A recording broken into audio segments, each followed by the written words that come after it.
welcome to Common Ground, an inside look at Suffolk County. I'm your host, Sheriff Steve Tompkins. Well, we've come to the end of our interviews with all of the Boston mayoral candidates, and today we're going to begin with State Rep Martin Walsh from Dorchester. He is a good guy. You all know him. Marty's all over the place. He's been a big friend to the Sheriff's Department. He was a big friend to the former Sheriff Andrew Cabral. And so we've got him here talking about, why you folks should look at him seriously to give him your vote to be the next mayor. So without any further ado, Marty. Thank you, Sheriff. Thanks it's for coming good to be on again. Really glad to have you here. First and foremost, before we get into the meat of it, how you feeling? How's it going? How's your body? My body's good. Eating well, drinking a lot of water? I'm not eating that well, but I'm trying to do all right. I eat a good meal at the end of the day. I'm down about 20 pounds. Wow. Which is good. You look good. The suits feel good. I pulled in a couple of pants the other day. Yeah. They look like brand new pants, so I feel great. You feel good? Yeah. Let's start with education. A lot of folks want to know where the next mayor is going to take the education department. What's your platform on that? Well, my platform is we clearly have to continue to better our schools in Boston, and we have some good schools in the city. When this race started, I went around and visited a ton of schools, and just two quick examples: the Elliott School down in the North End, and the Harvard Kent in Charlestown. And the Elliott School is a school that's turned around, and the principal down there and the teachers are engaged, the parents are engaged, and you see a lot of excitement in the school. We need to continue to add to that excitement by adding more programs. One of the classes, the principal brought me in, and there was a teacher teaching the kids music and dance. And it wasn't a dance teacher or a music teacher, it was a teacher doing it on their own. And we have to add more programs to the school so we can bring more arts into the program, into the school, and I think that's important. The Harvard Kent over in Charlestown is a level 3 school. And there's excitement in that school as well. And when I was talking to the principal, he was explaining to me that because they're level 3, they don't really qualify for additional funds. We have to do better than that. We have to be able to get funds into all our schools to be able to improve the education, to take it from a level 3 and move it up. And we can do that. So we're close in those schools. And there's other schools that the challenges are far greater. And we have to do more than just simply throw money at the solution. We have to look and change the culture in the school and with the principal, and making sure that the principals are consistent in what they do across the board, and make sure the teachers are buying into what we want to do. And we can do that. Speaking of the teachers, how would you work with the Boston Teachers Union to make sure that you realize all of the things that you just talked about? Well, in 2010, up at the legislature, I voted to do education reform, and in that piece of legislation, it was an agreement that couldn't be reached between the union and the mayor's office, and mayors around the state. So what we did some legislation that was able to change some of the collective bargaining rules within the school. My approach with the teachers union, and I've had this conversation with them, is that I'm gonna come to you and ask you for some changes in your contract, and hopefully get those changes. If we don't get those changes, then, and I don't want to do this, but I'll go to the legislature. But I think we do it as a partnership, and I think teachers want to improve the quality of education in the schools. They want to be able to turn around. They want to be proud. They don't go into the profession not to teach kids. They go into the profession to teach kids.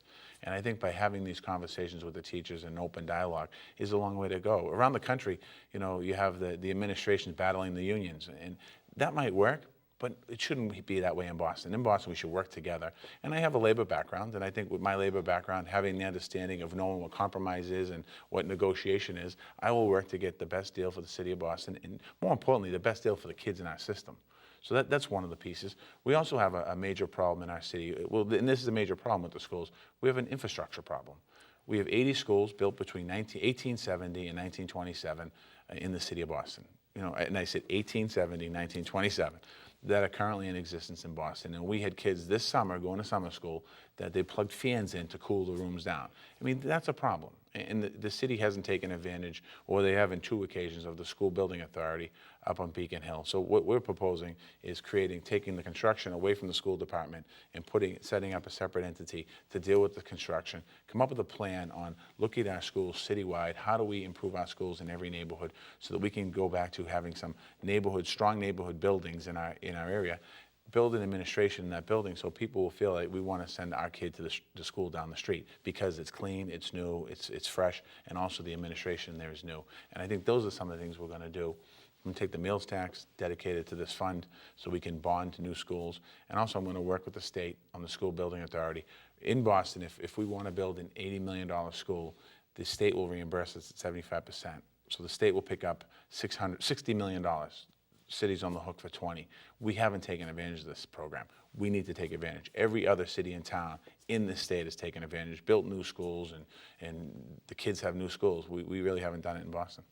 Let me ask you about what you would be looking for in your school superintendent. Yeah.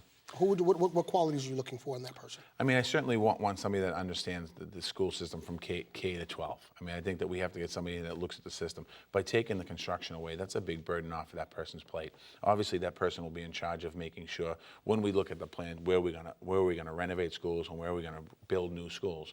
But it has to be a person that understands the education. There's changes coming to the way we test our kids in this country. So they have to be an expert on that. They have to be able to read numbers and read data.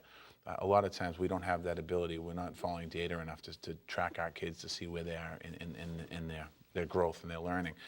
Also, I think we need a person, there was been nationwide searches. The last superintendent, Carol Johnson, came from Tennessee, and she's a great lady, nice lady.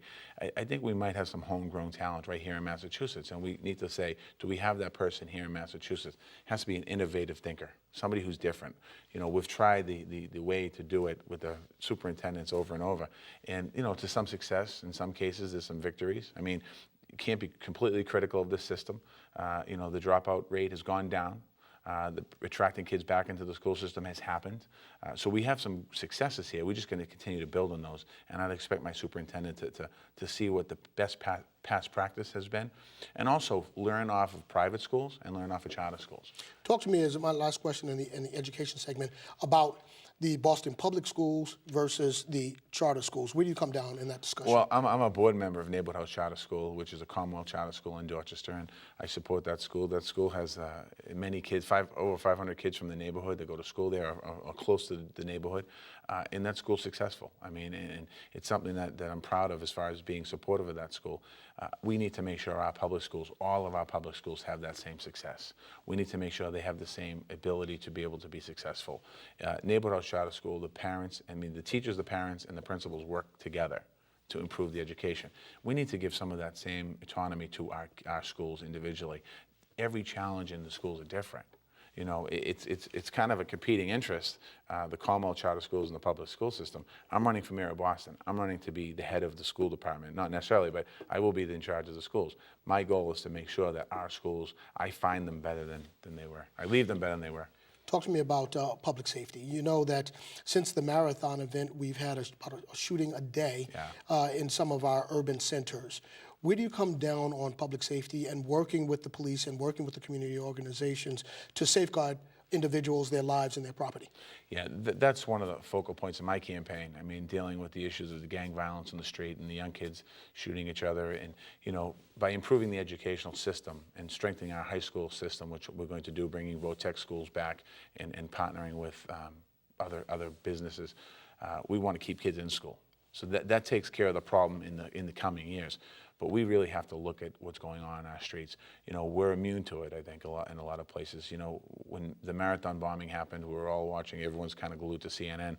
That next day, there was a shooting. I believe 4 people got shot in Hyde Park.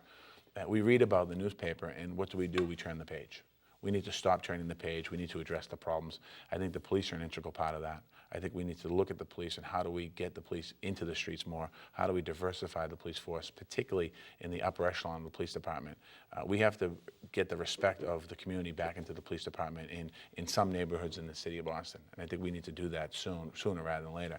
And we also need to look at what are the challenges that these people, when I say these people, some of them are young kids, some of them are older too. Lack of education, poverty.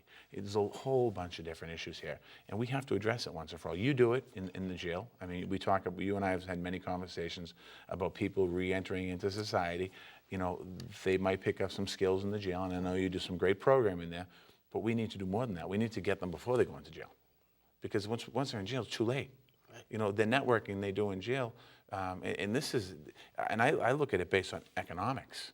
These are poor people that are committing this crime. It's not a black-white issue, it's a poor person issue, and it happens in a lot of neighborhoods, and we have to address this issue. The Boston Globe did a story the other day on poverty in Boston. They were dead on, and when you look at the challenges in Boston, and it's amazing, as running for mayor, one of the things I've experienced is we have a lot of poverty in the city, and the gap between the poverty and the middle class here in Boston is tremendous. So if we want to improve the school system, if we want to make our streets safer, if we want to continue more housing, workforce housing, we need to address the poverty issue. Recently, Eric Holder basically sent out a directive to all of his folks saying that they really need to look at the number of people they incarcerate, particularly low-level criminals, mostly folks that are dealing with substance abuse. Yeah. Do you think that he was right in saying that we jail too many people? We should really look at how we're doing that, because not only are we hurting society, if you look at my facility, it's $46,000 per person to incarcerate, but family units are also being broken up when guys are going away for 5, 10, 20 years. Where do you come down on that? I mean, I think when you have a drug dealer in the street and you get him off the street, him or her off the street, you put him in jail, okay? But what we have is a lot of addicts, people that are using, and they commit a crime. And if you take the drugs or alcohol out of their system, they don't commit the crime. And we see it over and over again. I want to say, you know, we can go to any court tomorrow. We can go to South Boston District Court tomorrow and just hang in the lobby there. And you know, 80% of the people that walk through that door that are going in front of a judge, they were high or drunk. And so we have to deal with that. This is a society problem. And one thing that I'm proposing in my office, in my Public Health Commission, is an Office of Addiction Services. So we truly can work to address the problem. You know, we've tried drug courts in this Commonwealth. Drug courts are a great idea. However, you know, every drug court's different. We need to be more consistent with it. We need to partner. I need to partner with the Sheriff's Department on how do we consistently deal with the issue of drugs and alcohol. Additionally, mental health. And mental health is another piece of it. I mean, and Liz Malia, the chairwoman of mental health and substance abuse at the State House, has done some great work around this. And the legislature actually is funded. This is one area the legislature is funded pretty well over the past 10 years. But we need to do more. And we, you know, Mr. Holder, I actually put a statement on my webpage agreeing with him. I think that, you know, by incarcerating folks that have drug and alcohol addictions, some need to be incarcerated, to be honest with you, but we don't have to incarcerate everyone. We need to get them into programming and treatment, and I think that's really something we have to look to the courts to do. You know, even probation officers, some handle it differently. Some understand it and they kind of steer people towards treatment, and some people don't. They put them into jail. Jail's not going to work, and some people just don't belong in there. Bad people do. What would you do for your police commissioner? Would you keep Commissioner Davis, or would you look to switch him out? Well, what we're going to do, every position every position is open. I mean, I'm not going to make a commitment today. It's a little too early. I mean, the commissioner has some very strong strengths, and there's been some press lately about him that concerns me a little bit about the promotional exams and things like that. And we'll make that decision after I get elected mayor of Boston. But I'm looking at every department head. I mean, the folks that I think that have done a great job, they will stay. The folks that I think have done an okay job, we'll look and see what changes we'll make. Talk to me about jobs and job creation, particularly what would you do to inspire companies to relocate to Boston, but then what would you also do to keep the companies that are here? Great question. The first thing we're doing, I made an announcement the other day that I'm going to change the BRA. Change the structure of the BRA. The Globe said I was going to blow up the BRA. I didn't necessarily say I was going to blow the BRA up. What I'm going to do is merge the BRA, take EDIC, move it into the BRA, and look at possibly taking the DHCD and put into the BRA. And when we do that, we're going to see how we can be more effective.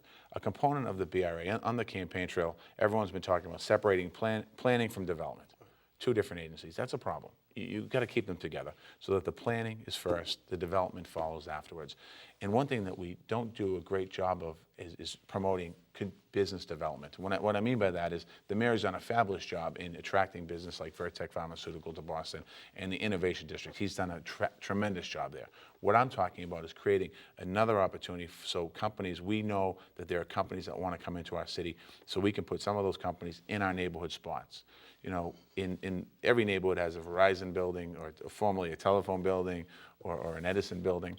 A lot of those buildings sit empty. They used to provide jobs for folks, middle-income jobs for folks.